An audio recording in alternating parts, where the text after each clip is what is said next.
Welcome home all. Welcome to SuperMex Nation. It is Friday.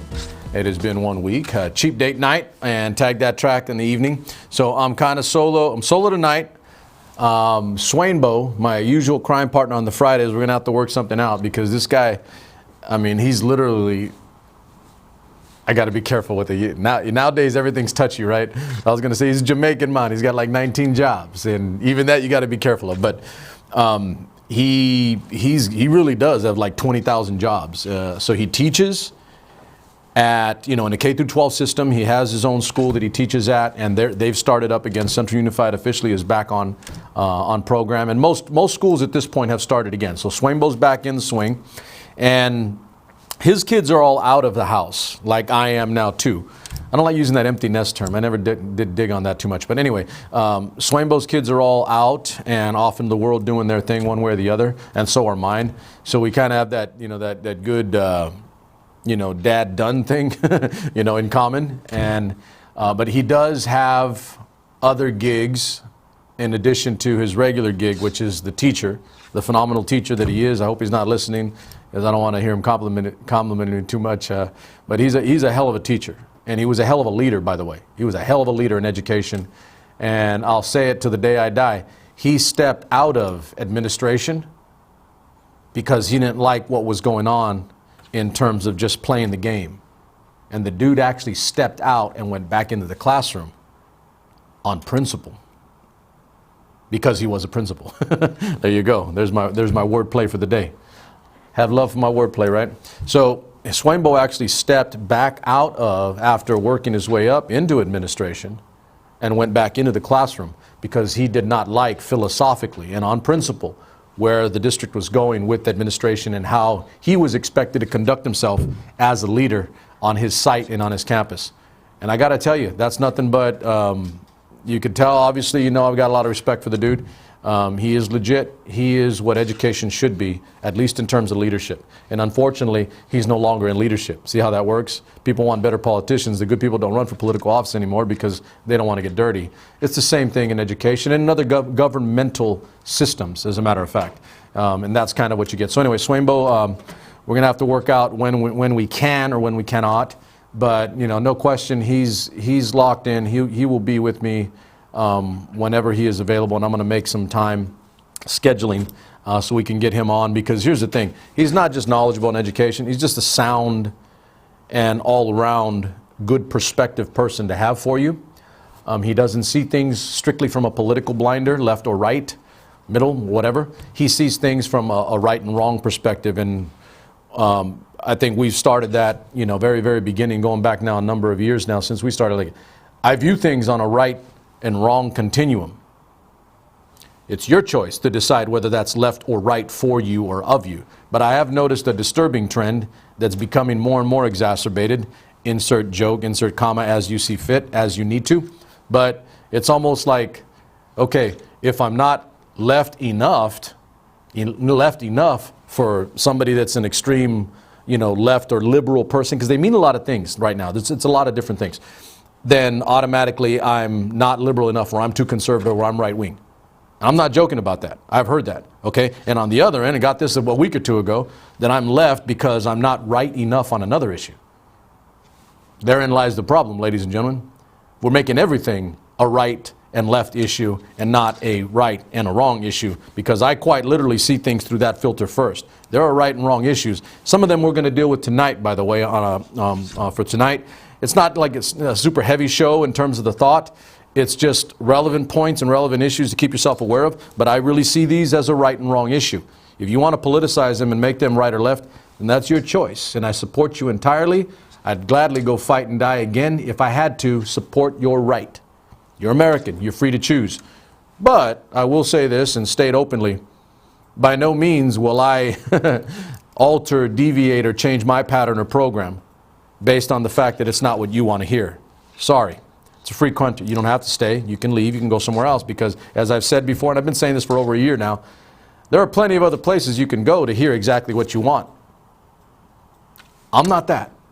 If you do agree with me, or you find common cause with me, then, ladies and gentlemen, that is absolutely a good thing, and that's what I like. However, I don't want to live, I think the homeboy Steve Moyer said this one time, I don't want to live in a world where everybody's the same. Where's the fun in that? There really isn't. Okay? But it is about treatment. It's about mutual respect. It's about some minimum standard of professional courtesy. Some minimum standard of professional courtesy. Treating somebody the way your parents should have raised you, to treat others with respect, regardless of what they are or what they are not, whether they're like you or not, etc. That's a simple calculation for me.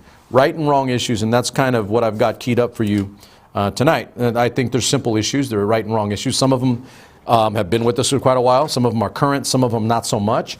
But they are issues that are needing to be addressed and needing to be looked at with a critical eye. And I'm going to say it tonight, and I'll just do it, okay? Because I shut down the page last week. I didn't like the tone and tenor and the direction that was going.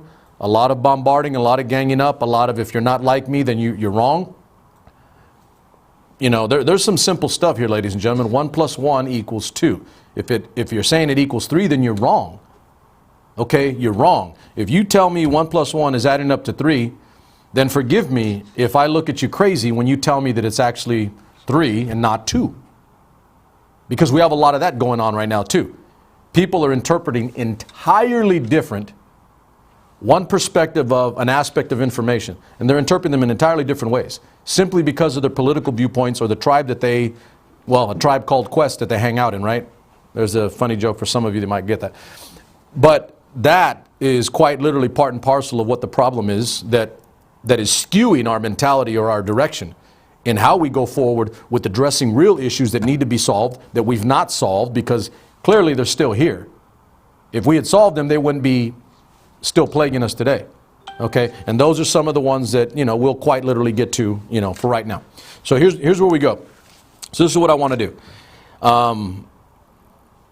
Some of you caught and you knew that I was not just visibly, but you know, if not emotionally, but societally moved and changed in direction, because I think we all, most of you guys that have been with me or that do watch the show, and by the way, those of you that watch the show are not always the same that watch or that pop off on the Facebook page.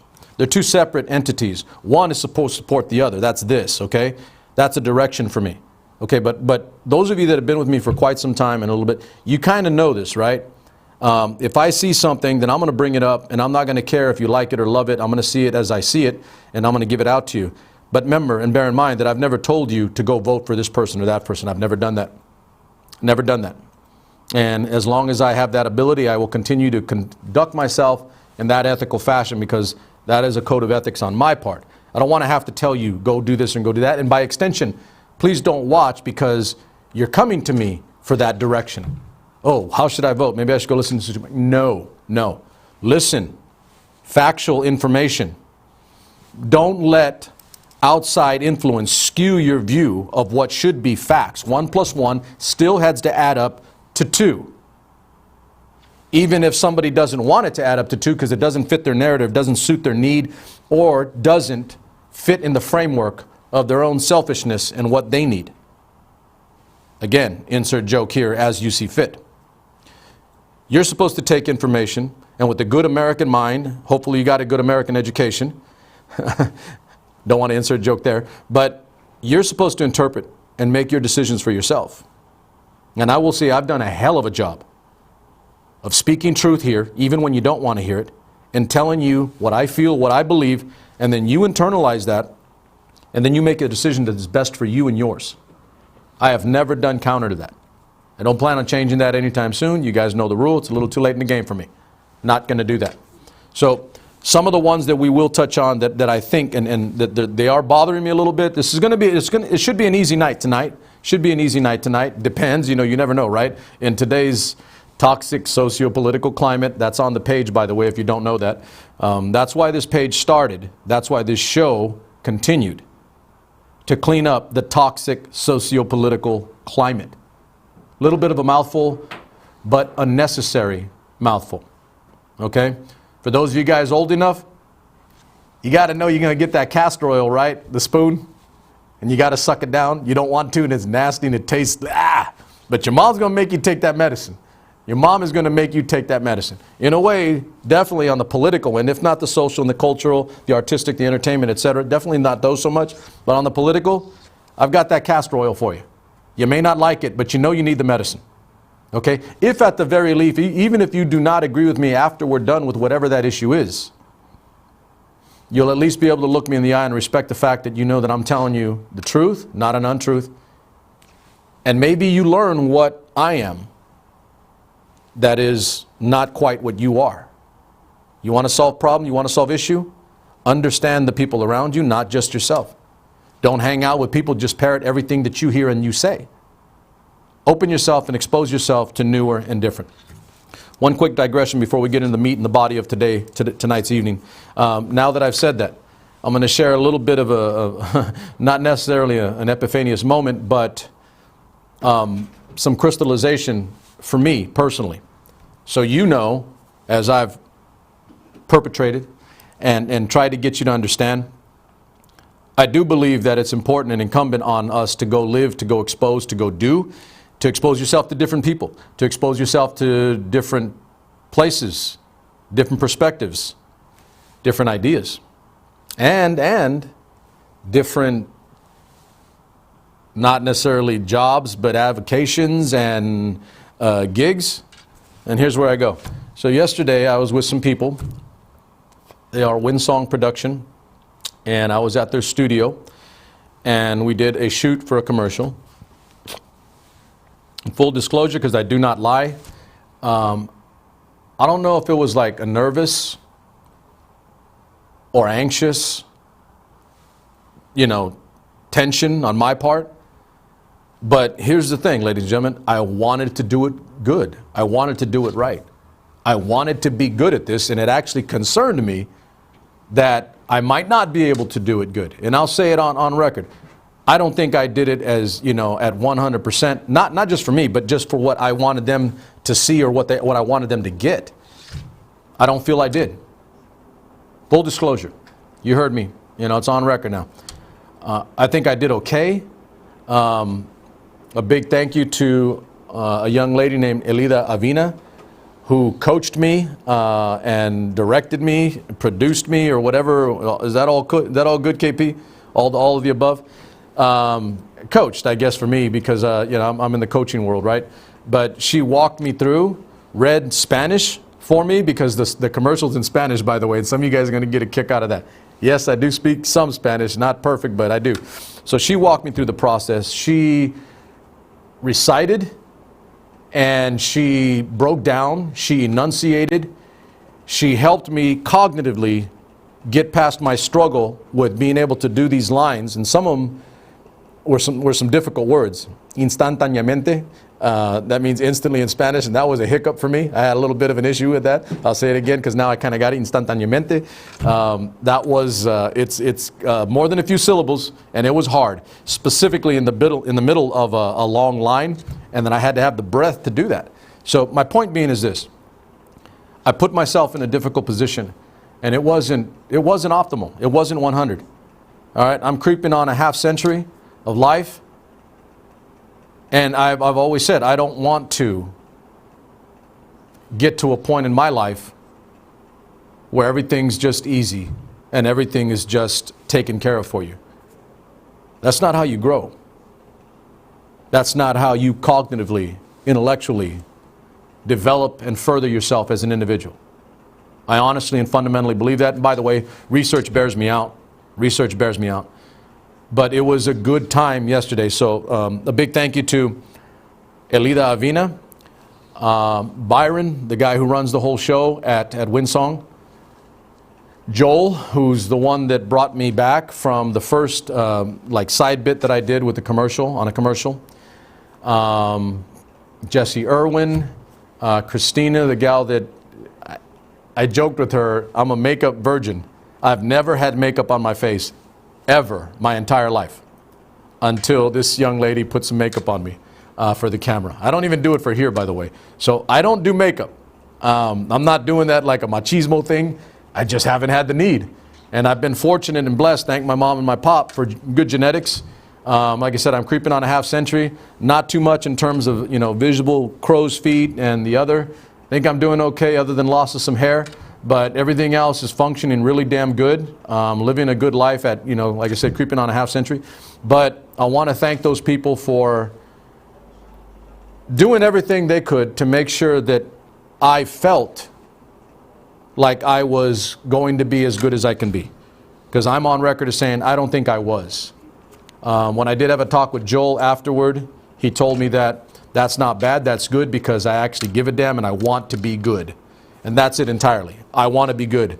And so, larger perspective for all of this, I enjoyed what I was doing. I'm enjoying what I'm doing here with you. I do enjoy being on the camera. I've had more than a few friends tell me the camera's not exactly an enemy to me. It is a good medium for me to disperse, and discuss with you information. I do like it. I do like it, for lack of something better. So, little sidebar for those of you guys more my age, and even for those of you guys that are younger, don't ever get stagnant. Don't become static. Place yourself in difficult positions. Place yourself in experiences that you've not experienced before, because that's quite literally what keeps this big thing we call life fresh. We could do Prince there, right? This big thing called life. And I'm here to tell you, there's something else. The afterworld. A world of never-ending happiness. You could always see the sun, day or night. I'm going to do the whole song. Anyway, that's from Mike Cruz, if you're watching. That dude's a big Prince fan. Anyway, so keep putting yourself in positions that force you to grow. I don't give a damn if you're 20 or 80. Does not matter. That's how you keep it fresh. That's how you stay young. That's how you stay active and stay alive. The body is a sleeve that we wear. For those of you guys that are younger, you know what a sleeve is, right? Okay, that's a sleeve that we wear. But it really is about the gray matter upstairs and what you do with it to dictate. That dictates how you go forward and how you live your life. Okay, there's my piece for today. I hope everything's good for you guys.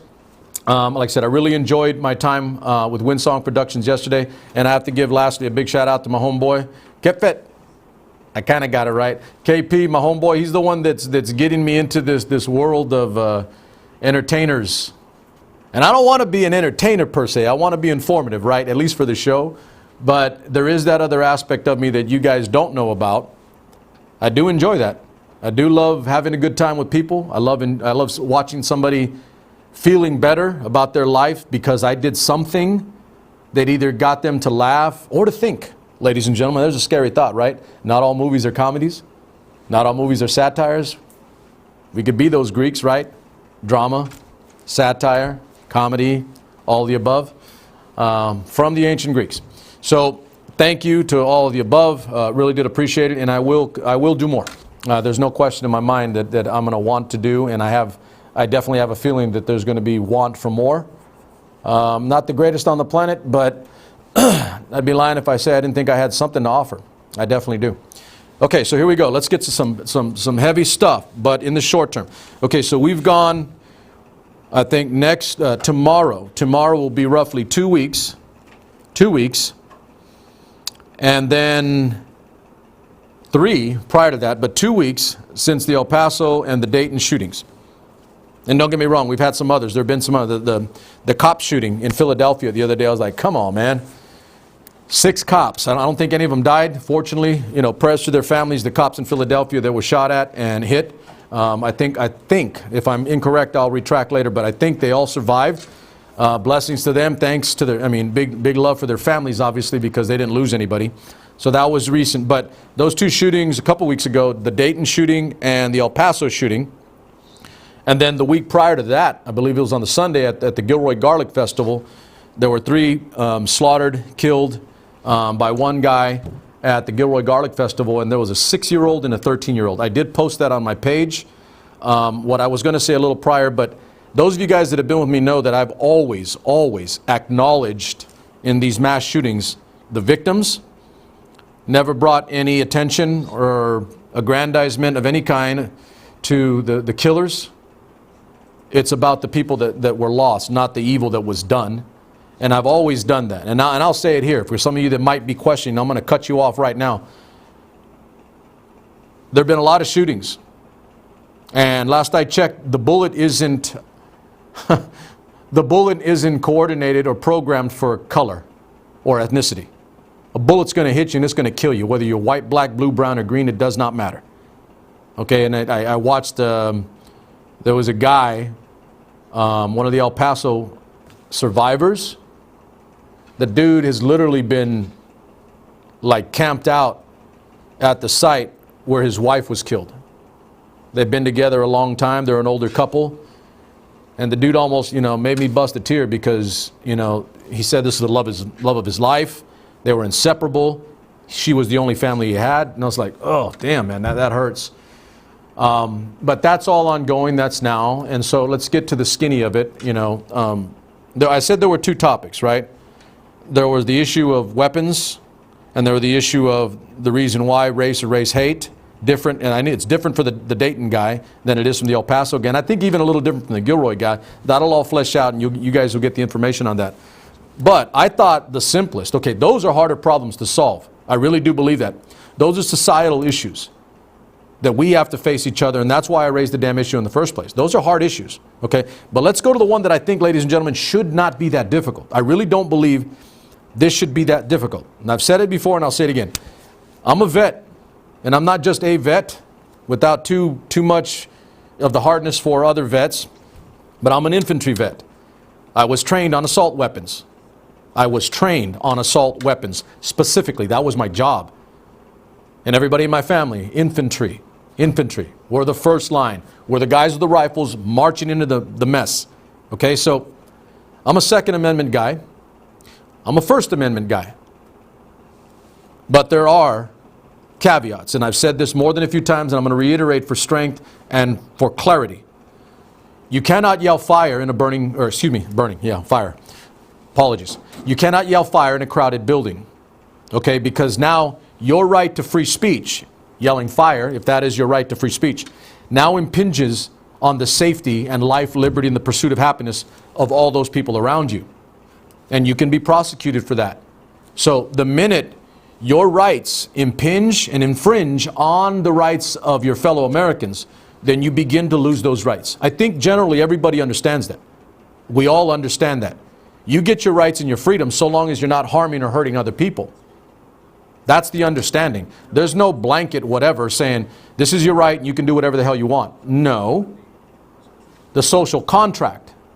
Go back to Hobbes and Locke. For those of you guys that are that schooled or that educated, go back to Hobbes and Locke, that social contract where we as people give our rights and our freedoms to a government or a governing body. Those things are predicated on we give you a little bit, so you give us in return. We give you a little bit of our freedom and our trust, so you can protect our freedoms and our trust. So you can protect us from others that may do us harm. Foreign and domestic, ladies and gentlemen, both foreign and domestic. And I want you to be crystal clear there. Both foreign and domestic. The Constitution makes no distinction one way or the other about saying, okay, that's just foreign. Those are the only things you get rights to protection from. No, no, no, no, no. Both foreign and domestic. So what's my point? My point is two weapons. Okay, and this is where I'm at. And I kind of heard a lot of you out. I got a lot of good messages from some of you that I really trust to be honest and not make it a political game, a political kicking ball, because that's the reason why we don't have any kind of common sense legislation. Because it's political, right? So let's cut through the chatter and get right down to the meat of the bones. These are the things that I kind of got out of it. I've already stated on air that as of right now, and I want you to be crystal clear with this, as of right now, there are already 2 bills that the House has passed and that are sitting, waiting for Mitch McConnell and the Senate to pass. One of them specifically should be an easy one. It's an easy one. It's about background checks, about stringent or more stringent universal background checks. This goes to that point about yelling fire in a crowded building.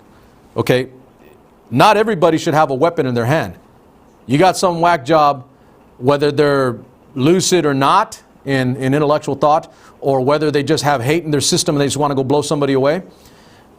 That's the kind of person that should not be getting a weapon, right? Now, the counter argument, and I've heard this from both my friends on the left and the right, where, well, you can't stop everybody. But damn it, I don't want to hear that. Let's be clear on that. Oh, you can't stop everybody. Does that mean you don't try? Because that quite literally is status quo. The state in which, literally translated for you, status quo. The state in which we are now. You can't stop everybody, therefore don't try. I made the case last week. Why not try and maybe save even one life? Is that not of value? Is that not of value to you? It is to me. It is to me, blatantly to me. So here's the point. There are two bills right now that have been sitting on the desk of Mitch McConnell in the Senate. It just needs to pass the Senate. It goes to the president. He signs it. Boom.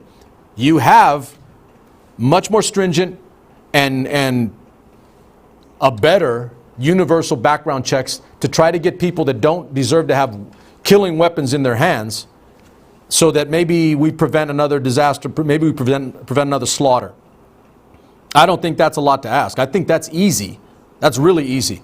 But lo and behold, we're going on 2 weeks, ladies and gentlemen, since El Paso and Dayton, and going on 3 weeks to Gilroy. And I can go on and on and on. Parkland.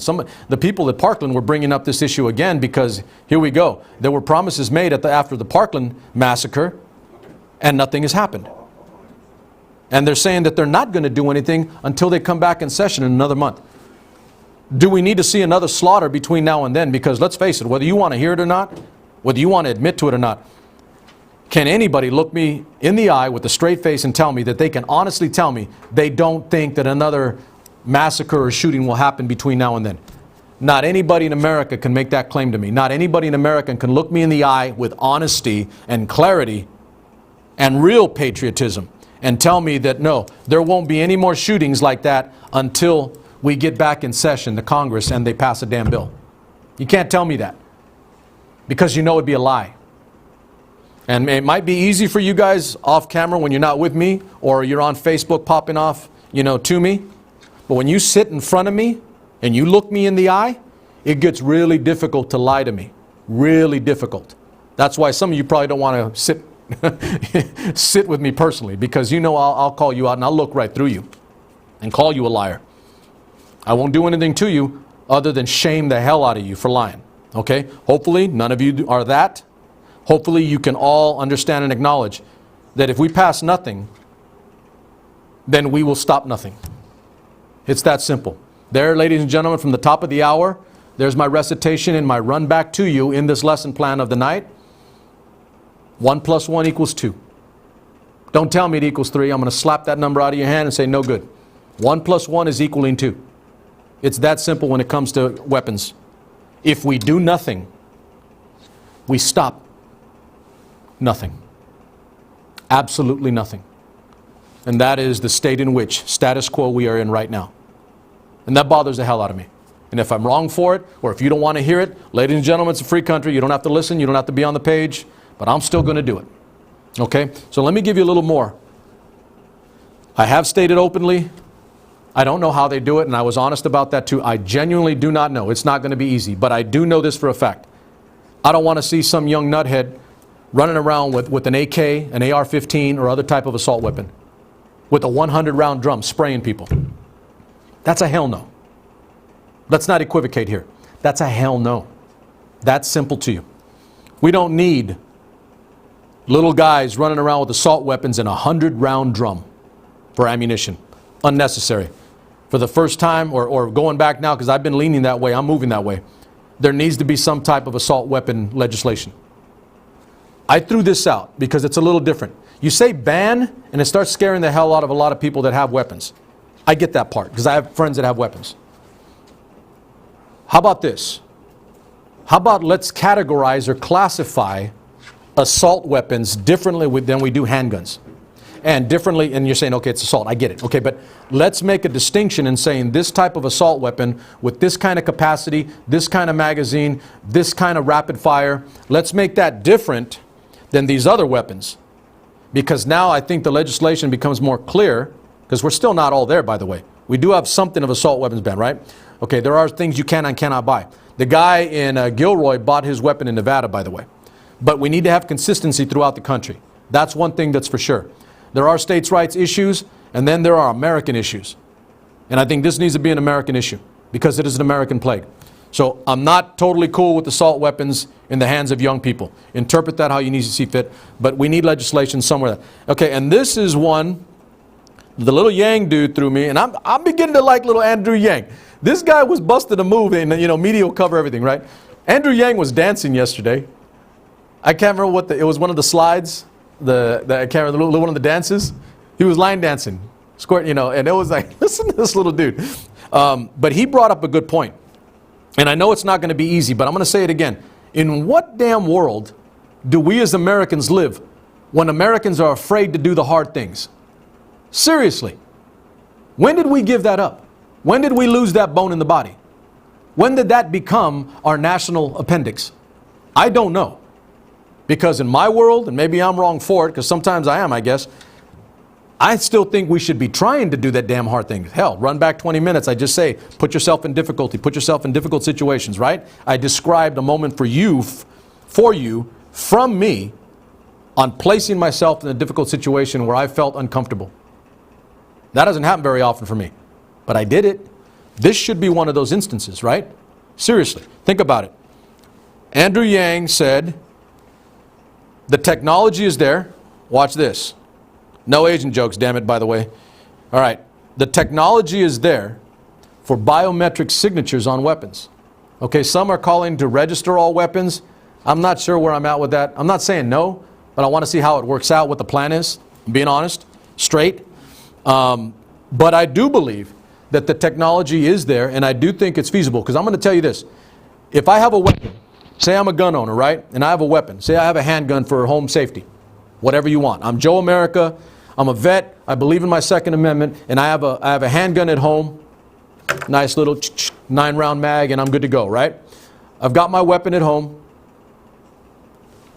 and my weapon, repita por favor, I got to get better about my Spanish. That lady Alita kicked my butt, man. So I have my weapon, and that weapon is biometrically signatured to SuperMex. Okay? When it pops up on like a database, it says SuperMex weapon. There you go. Get a chuckle tonight. There's my joke. Barbara, there's my joke for the night, lady. All right, so the weapon is signatured to me, meaning when I place my hand on it, it reads immediately that this is me holding the weapon. If it is not me holding the weapon, that weapon won't function. That weapon won't function.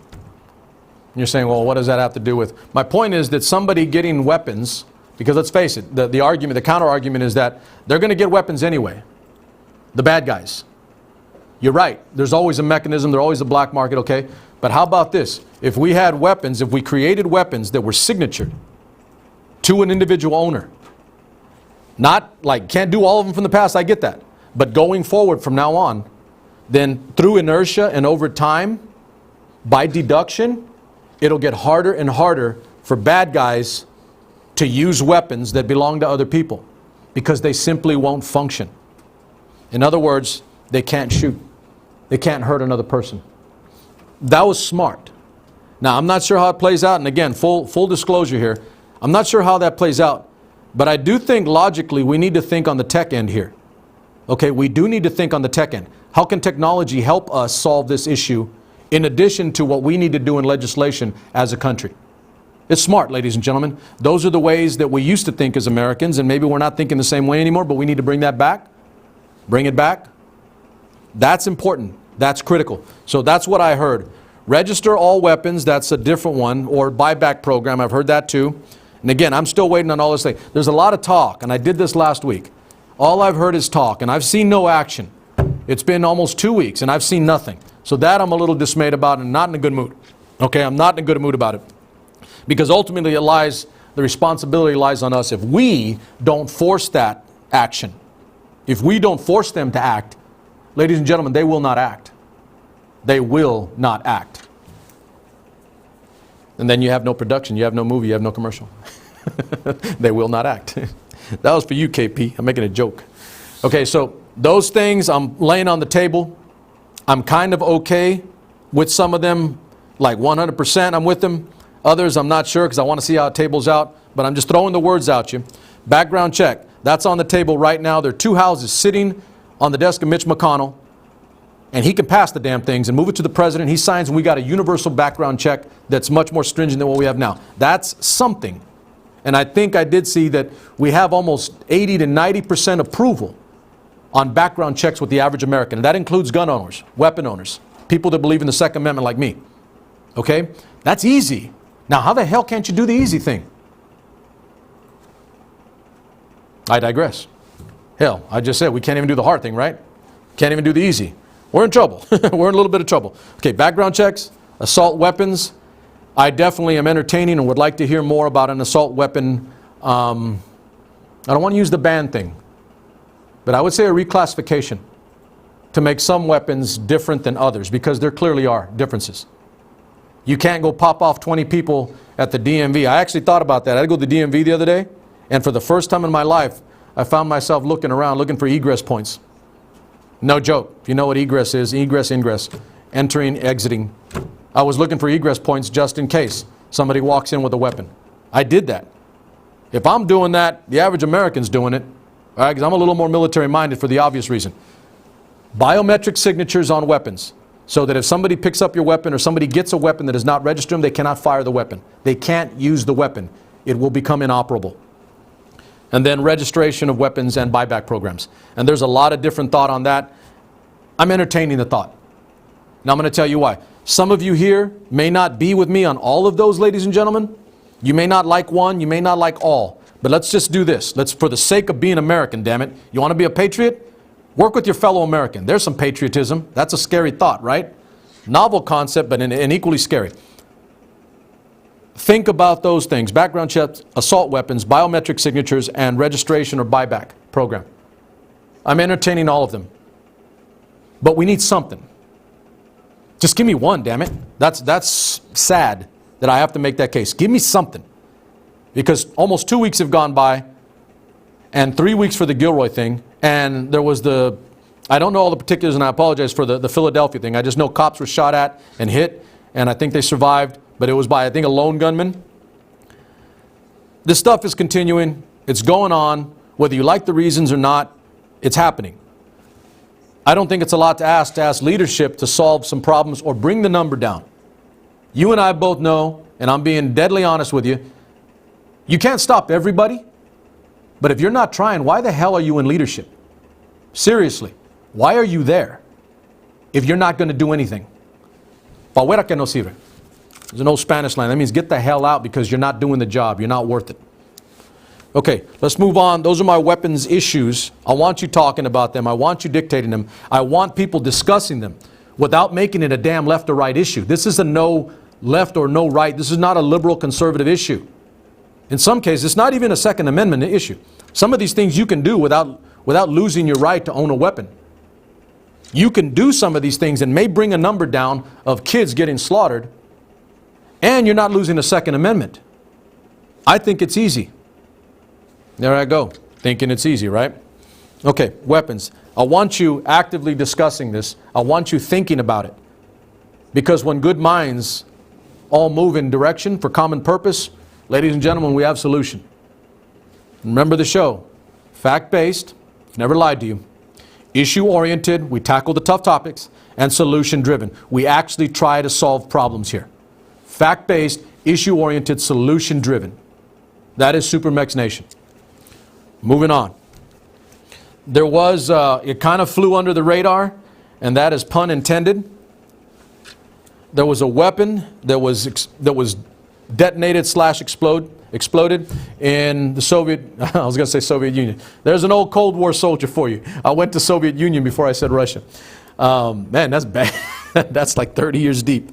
Anyway, well, it's over 30 years now, actually, 88 to 92 for me.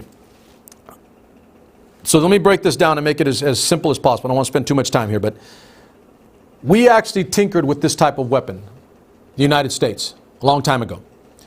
50s, 60s, in that range, when we were still really looking for edge in weapons technology. We still do, by the way. We still have the greatest weapon system on the planet, thank God for that. That industrial, military-industrial complex that some of you don't like. You may not like it. Watch this. But it keeps your ass safe at night.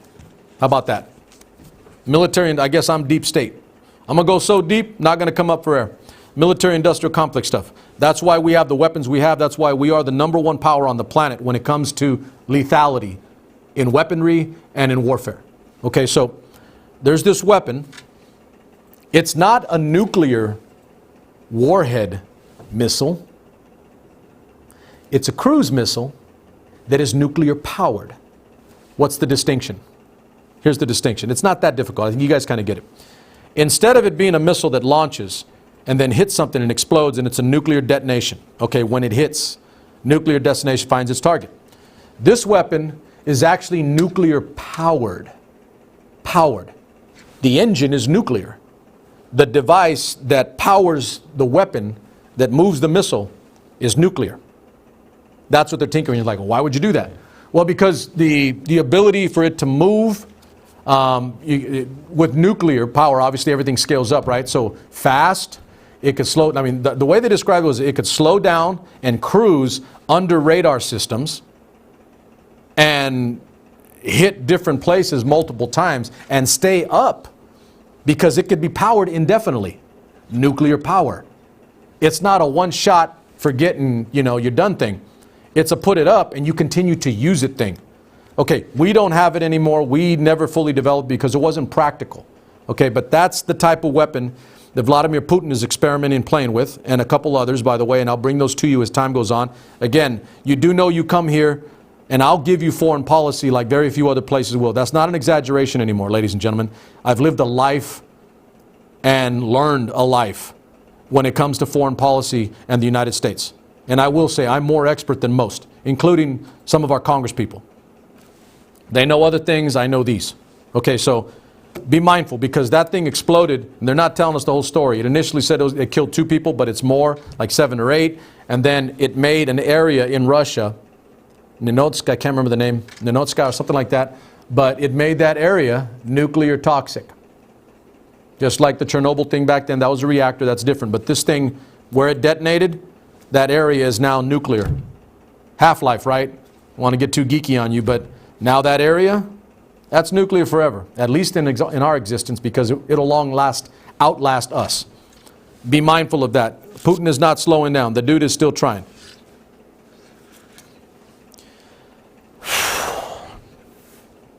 Sphere of influence porn. I did a lot of thinking about this, and I felt I need to bring it out. Okay, what I see right now in terms of our foreign policy, and we're going to finish with this on the night so we can get to our tag that track. I'm putting it out there in advance so you guys are mindful, and I've told you this before. Be mindful when I give you a legitimate, factual, issue-oriented problem, potential problem, because it's coming later. Okay, it's coming later. And if it doesn't, I'll be the first one to say thank you. I'm hoping that it does not come later. But our foreign policy, at least since the fall of the Berlin Wall and a restructuring of world order in terms of a Cold War, and there's a book I might read, Cold War, Hot Peace, good wordplay, Cold War, Hot Peace, where we don't have a defined, clearly articulated, comprehensive, synthesized vision of what our foreign policy is as a country anymore. We really don't, ladies and gentlemen. So watch. Oh, he's going to politicize it. You're damn right I'm going to politicize this one. It's real simple. No president has gotten this right, our foreign policy. You can quote me on that. No president has gotten this right, caveat, be careful, since the breakup of the Soviet Union. Since the breakup of the Soviet Union. That's probably why my Freudian slip hit you a little early. That was clear, that was understandable, that was identifiable, that was an articulated vision that every president understood since Harry Truman after World War II. Listen, ladies and gentlemen, they got the keys to the office, they walked in, everybody knew, every president knows that this is our enemy, this is what we have to do. We got to promote democracy, we got to stop communism, we got that, we knew that. We knew that the Soviet Union would do nothing more than wipe us off the map if they could. We knew that we were the advocates for democracy, loosely titled word now, freedoms, freedom of speech, scary thought. The media is our enemy now. Okay, if you're not with me or against me, wrong answer. Okay, there are freedoms, fundamental freedoms that we have that we are the best arbiter for. We are the best advocate for. We are the best example for other countries on this planet. Remember a time when they all wanted to be like us? Okay, because it was simple and obvious. We had Marilyn Monroe, we had James Dean, we had Elvis in Germany. Those things are still up, by the way. But they wanted to be like us. We were the model. We were the model for what representative democracy, what a true republic looks like in representation of its people. Okay? That was understandable, that was identifiable, that was comprehensible. After the breakup of the Soviet Union, stuff changed. And nobody with the $1 million answer came in and said, this is how we're going to do it from now on. So much so, now watch, I'll probably get called too far left by some and too far right by others, and I know I'm doing what I'm done, what my intent and my plan is, right? No president, Bill Clinton, George Bush, Barack Obama, Donald Trump, none of them, not a damn one of them, have put forward a vision, a clearly articulated vision of where our foreign policy should be, and more importantly, where the vision is supposed to go. I don't see it. And I'd love to have that argument with any of you at any time. Because if you can show me, then I'm missing something big. We don't have it. And so all it is, and you're going to like this line because then you'll understand. It'll click the button, the light in your head, right? Se aprendió el foco. That means the light went on. We have hot spots. We have things that we put out. We have things that we flare up. And we're bouncing all over the planet trying to figure out what we're doing, right? Or like some of you do, and I'll say it's a flat wrong answer. Let's just build a wall and hide behind it and never get involved with anybody else. Wrong answer. It's advocation of leadership. Cannot handle it here. Will not do that. That's, by the way, it doesn't go anywhere. So here's my point to you. Sphere of influence foreign policy. If our foreign policy is to say, Russia, you have that location, China, you have that location, America has this location, I won't bug you, you do whatever the hell you want over there, you don't bug me, I'll do whatever the hell I want over here. It doesn't work. It's been done. There's your history lesson for the day. Some of you that know history should understand that. You want to know why? It was done in the 19th century and is done periodically in different forms throughout our history as a humanity. As a humanity. What happened after that sphere of influence mentality after the 19th century? We had World War I. And then another reaction flare-up, World War II. That mentality leads us back to what? We have our area, our sphere of influence. We tell people to do this. We're the big dogs in this area. Guess what happens? Pretty soon you run out of space, you run out of living room, you run out of the ability to express who you are as population increases, as demands for resources increases, as economies shrink, contract and protract. You have nowhere to go. And then you come outside of your sphere looking for another. And guess what? They've been doing the same damn thing over there in Europe, in Asia, and in other locations. That was World War I. That's what led to World War I. Now, we've been pretty damn good with the institutions that we set up after World War II so that we have never had another World War II. Some of you are too damn young to understand the significance of this. I'm educating you. You want another world war? Keep going down this path where we wink, wink, nod, nod at Vladimir Putin or Xi Jinping or Mohammed bin Salman. Yeah, go ahead and butcher people that have lived in the United States. Go ahead and butcher them. We're good. Just don't come in my backyard. Make sure you're buying my weapons. No, that's not foreign policy. That is not good foreign policy. My last thought to you, because we're going to flesh this out over time. Here's my point. It's an anachronism. I mean, it's ancient. It's done. It's been done, and it didn't work. You need to know your history. If you know your history, you've seen this playbook before. It doesn't end good. It will not end good for anybody, by the way. Anachronism, and most important, it's a candy-ass policy substitute for leadership. Some of you, my military friends, you'll appreciate the title and the term. It's a candy-ass foreign policy substitute for leadership. If I'm left or right because of that, I really don't give a damn. I advocate for leadership because the United States We were, we should be, we need to be leaders. Leaders. You can't lead if you leave. Remember that. You cannot lead if you leave and you turn your back. That's not what I do. That's not who I am. That's not the way I was raised. That's not George Washington. That's not Abraham Lincoln. That's not Teddy Roosevelt. That's not John F. Kennedy. And that's not me. And that should be any of you. We lead, ladies and gentlemen. That's how America's great. We lead. Okay, there's plenty for you. Oh, I got one last thing. I got one for you before we get to tag that track. Can we pull up that piece, KP? Did you get it? Excellent. Okay, stay with me, guys. I have not done anything on this, and or I have, but I've not done enough. And I apologize to you. So I'm going to leave this up for a second as I walk you through this. Okay, so you see the big soldier in the center. If you know what this has to do with military suicides. And this is current. This is current, ladies and gentlemen. I want you to consider this. Those of you in the page, you saw what I posted this week. We're losing our people. We're losing our people at a disgusting clip. Okay, we have lost more people to suicide in the military, in the branches. We have lost more military personnel to suicide than we have to active duty combat in Iraq and Afghanistan. Now that is staggering. That is staggering. Look up at the little dude with the dog tags. Who commits suicide in the military? 95% are male. 85% of the military is male. So 95% of males, it's guys. Okay? 95% are enlisted. What does that mean? It means they're not officers. Okay? They're not the guys that go to school for 4 years, then go into the Army. They're the guys that come right out of high school. They're the enlisted. Regular folks. Regular Joe and Jane America. G.I. Joe and Jane America. 95% of enlisted. That's a staggering number. 95 out of every 100 are enlisted personnel. Okay? 80% are white. That's a staggering number too. I was like, whoa, what is that? What the hell's going on there? I don't have an answer, but I'd like to find out as to why.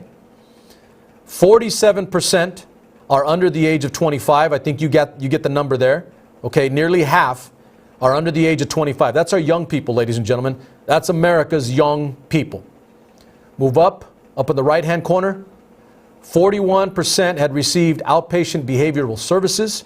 That means they were diagnosed already, they were seen, they knew something was wrong, and they did it anyway. They committed suicide anyway.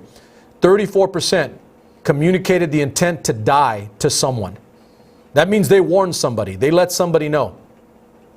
And I don't want to get too far out ahead of the skis here, but if they let somebody know, either that person didn't believe them or didn't act, and that person killed themselves anyway. That's 1/3 of all those deaths. 30% had a failed intimate relationship in the prior month. I'll speak to that in a second. 20% were prescribed antidepressants. I think we all know what that means. Yes, drugs. And, drugs aren't just the illegal kind. I don't like drugs in general, ladies and gentlemen. I don't put them in my body. Don't like it. I don't like it tinkering with the system that God created. 14% had previously injured themselves.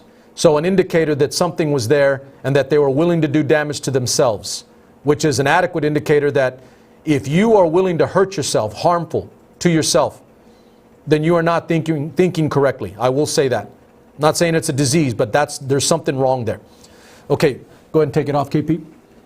That last one was 30% had a failed intimate relationship. 30%. Now, why am I focusing on just this? It's not that I'm focusing on anyone, but I know that one distinctly because there's a line that I like to use, and I tell people one of the most difficult jobs on the planet. Right? Here's my rationale, and somebody can come up with, but these are my two. Two of the most difficult jobs on the planet are military wives, military spouses, more often wives, because you see that it was men. 95% of men are killing themselves in service. Okay, so military wives, two toughest jobs on the planet, military wives, and watch this, a single mom.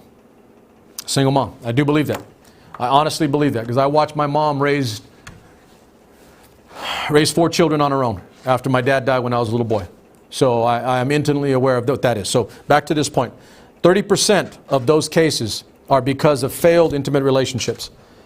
Being in service, being a military person is exceedingly difficult on a spouse. It's very difficult. The uncertainty, the constant threat or warning or possibility that your husband or loved one, female, can be taken from you in activity or action, or going to Afghanistan or going to Iraq or going some other place in a training accident. The percentages for a military person getting killed obviously are a little higher than the average civilian. Military wives have it rough. And all I know is that when I was in the 3+ years that I was in, I saw a lot of broken marriages in the military. A lot of them. Doesn't mean they all killed themselves or committed suicide. It just meant that I knew some sergeants that had three wives. They were working on 3 wives. 3rd wife, 4th wife. Okay, and I had some commanders that had a 1st or 2nd wife.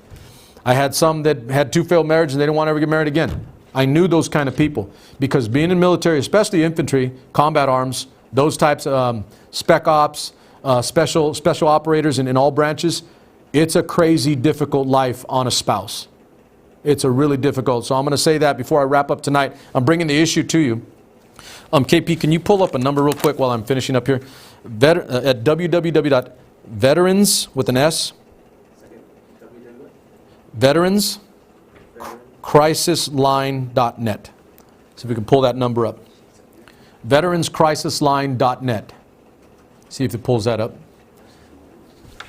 There's it's a page or a phone number on there. Okay, so for you guys, listen while we're doing this. Yeah, go ahead and pull it up when you need to. So I'm just talking. So it is difficult, ladies and gentlemen. This is a tough job.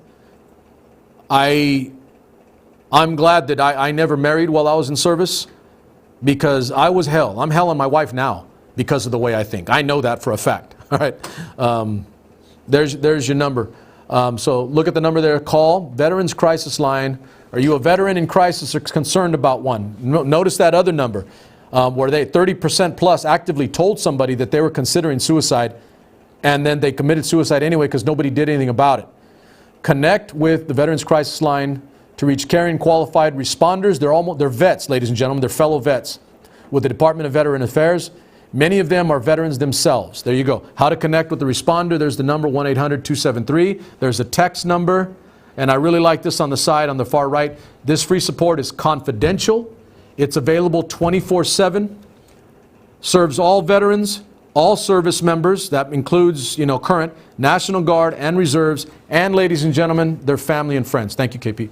And their families and friends. So I've not raised enough of an issue of it. And I apologize for doing that.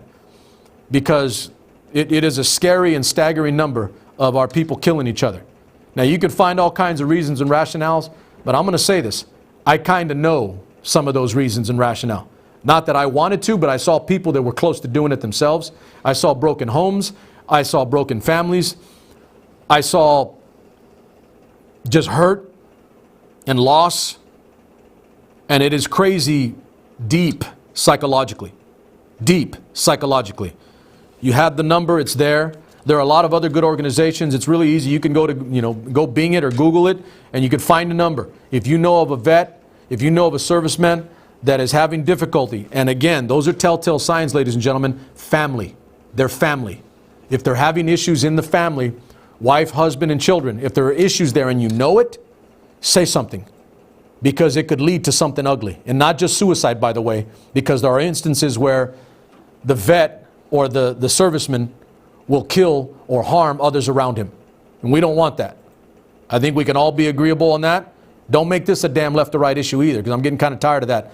Make everything a left or right issue. This isn't a left or right issue, damn it. It's a simple wrong issue.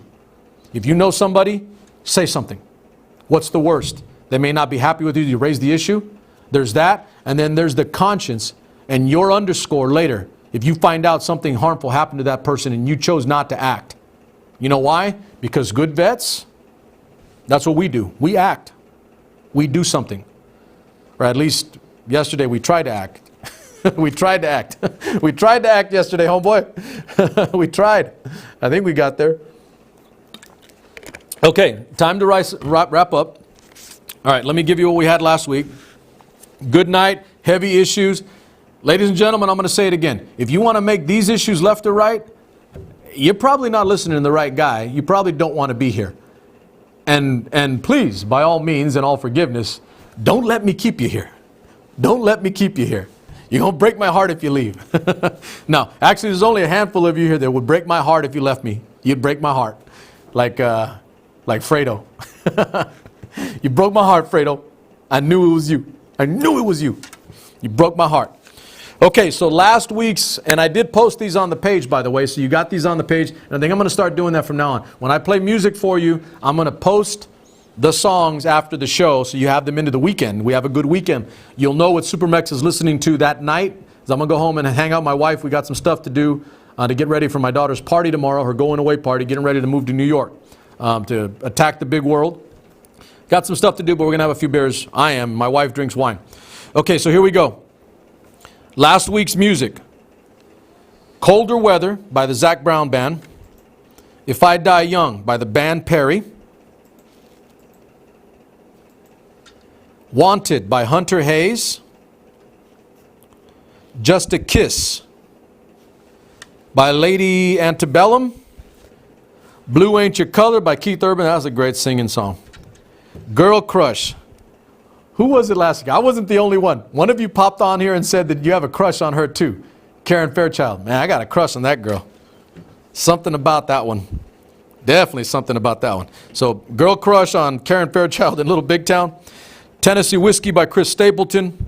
And then I threw you some classics that I do think fit. They're classics not just because of age, but they're classics in their timelessness. And those from two masters. Two Chris Christopherson, one Johnny Cash. So the first one was The Wonder by Chris Christopherson. The Wonder. The second, actually the ninth in the list was Hurt by Johnny Cash. And Tell Me One More Time by Chris Christopherson. So ladies and gentlemen, there's an album by Chris Christopherson. It's called Closer to the Bone. This was much later in his career. I think it was late 2000s. And he just sat down, kind of like what Johnny Cash did, and he did music acoustic and unfiltered, just straight, his voice and a guitar, an acoustic guitar. And it was just incredible. That has become and is becoming one of my favorite albums all time. It's called Closer to the Bone. The thought being, strip it right down to the bass, right? My voice and this instrument, and that's it. Closer to the Bone. There's other great songs on there, but those are two of my favorites. I couldn't play the whole thing. Maybe I will one of these days. But The Wonder by Chris Christopherson on Closer to the Bone. And then that last one, Tell Me One More Time by Chris Christopherson. The lyrical poetry and just the absolute mastery of his spoken word is it just staggers me to this day. And I think I mentioned to you last week, he's also a Rhodes Scholar. The gentleman's brilliant, and he's had a hell of a career in everything that he's done. He's an actor too. He's been in some great roles. Phenomenal musician, obviously. Bobby McGee. You know, people don't know that he was the one that wrote that song. Janis Joplin sang it and tore it up, but Chris Christopherson was the one that wrote it. And by the way, Chris Christopherson wrote a lot of music that ended up being great, incredible hits for other artists. But it was his spoken word. He's one of my all-time favorites. If you guys, I'll just put it out there. Chris Christopherson. He's one of my all-time favorite entertainers. He is one of the most brilliant poetic minds I think we've had, at least over the last 50 years. He's that good. I'm not exaggerating. I really feel that way. This song in particular, Tell Me One More Time. Yeah, just listen to the lyrics, and it's just like, wow. This guy was thinking on 15 other levels, you know, playing with Spock and Kirk at the same time on the chessboard. Okay, I've given you a lot. Finish up tonight with this little playlist I'm gonna play for tonight with my, you know, for my family and at home. Give you a handful here. All right, blow it out your speaker. All right, here we go.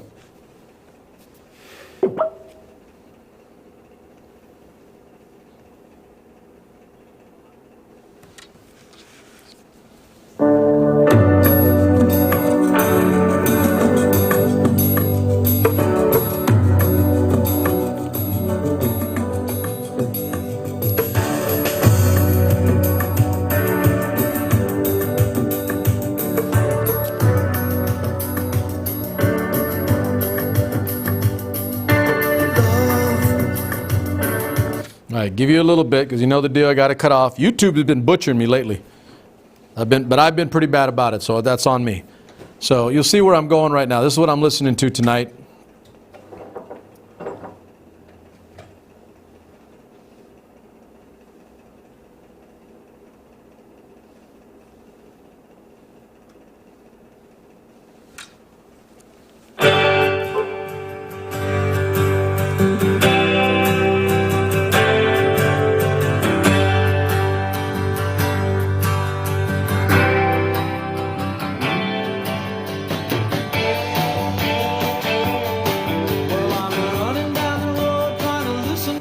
That one's easy, I think, for most of you.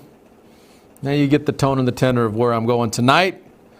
I've got 3 oil cans of Foster's, maybe more.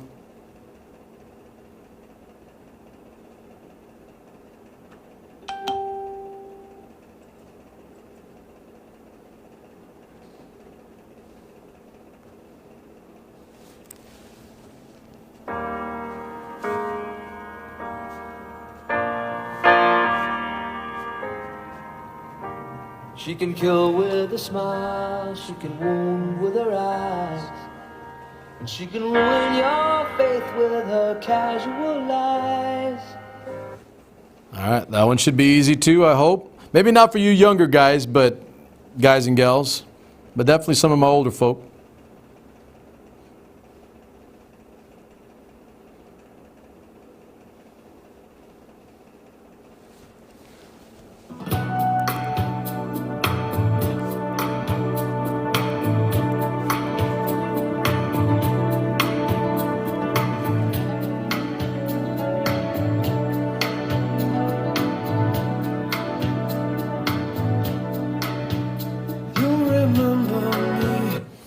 That's a silky voice. You can't get that voice. Some of these are pretty distinct, by the way. I think you guys know that. You can get them, if not off the opening bars, name that tune, you know, the opening lines. But definitely by the time we get to the, you know, the vocal, you should be able to get it. Okay.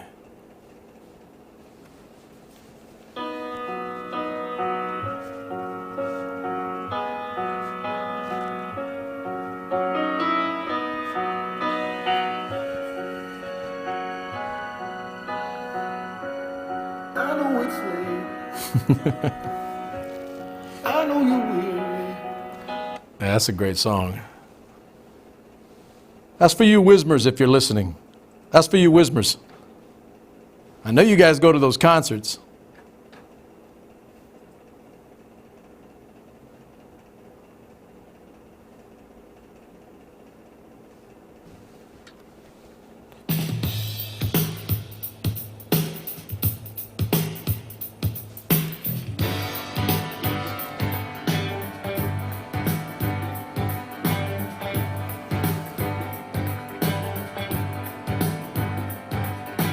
All I wanna do when I wake up in the morning is see your eyes.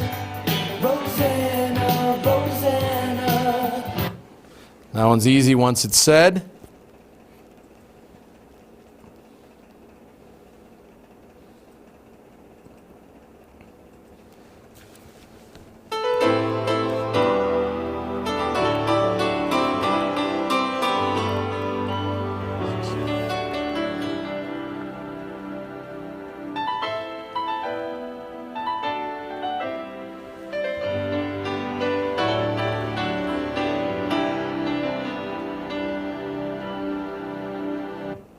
All right.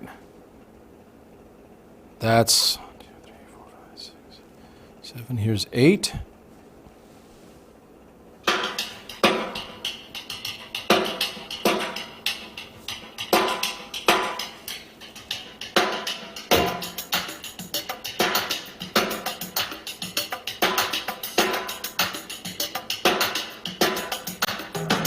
Think about it.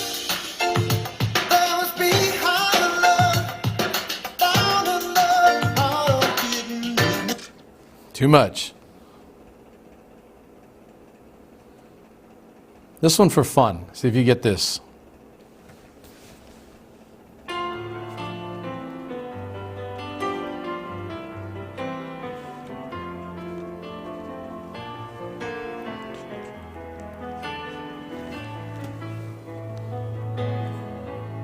Once in your life, you find her. Someone who turns your heart around, and next thing you know, you're closing down the town. Okay, and then last one. And this was the one that actually got me wanting to do this little playlist. So you can see it's like there are some, there is a like a kind of a timeline, kind of a feel to it. But it was while I was listening to this song that I thought of the others. I gotta get that. Let me see, where's that at? And this guy was incredible, man. I mean, this is, I don't think he, maybe not so much by today's generation, but, you know, incredibly underappreciated. Incredibly underappreciated. Most people know and they're like, oh yeah, he's good, good, good. And he's on everybody's list of really good, you know, singers. Because I mean, he's a straight vocalist. I mean, he's a great vocalist. Not just a musician, but he's a vocalist, a master vocalist entertainer. But this is what I was listening to, and I was thinking of the song of all his great songs. This is the one that I wanted to play tonight, and this one led to all the others, by the way.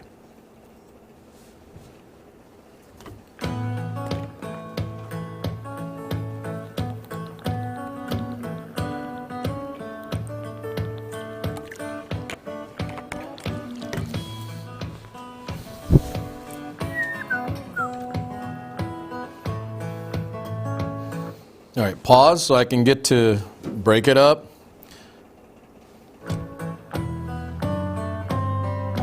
Honey talks, but it don't sing and dance and it don't walk. As long as I can have you here with me, I'd much rather be forever in blue jeans. And there's just some, there's so much subtlety and nuance to the lyrics and the messaging in a lot of his songs. They get lost up in that cool voice that he's got. You know, oh man, there's just so much good there. But this is what I was listening to out of the blue, and this generated an entire list. Tonight's list, by the way, and you can tell it's just cool music, just good stuff to listen to, good stuff to drink a beer to, or a glass of wine if you're so inclined, or anything else for that matter, as long as it's not bad.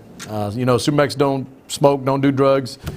Don't really drink a lot of liquor. I just have my beer once in a while. So that's your Friday. Thank you guys for being here. I'll do what I always do, which is let you know, safety briefing, be mindful of the other and yourself, you know, and yourself. Be careful where you go. Be careful what you do. Look around. Be aware of your surroundings. Some of you guys trying to get out of the heat in Fresno, we're looking at about, what was it today, KP, about 108, 107? 107 degrees here. SuperMex ain't trying to sweat, but it does get hot. Spend time, as always. Don't listen to just your brand of talk and news, radio and television. Live, experience, go out, do things with other people.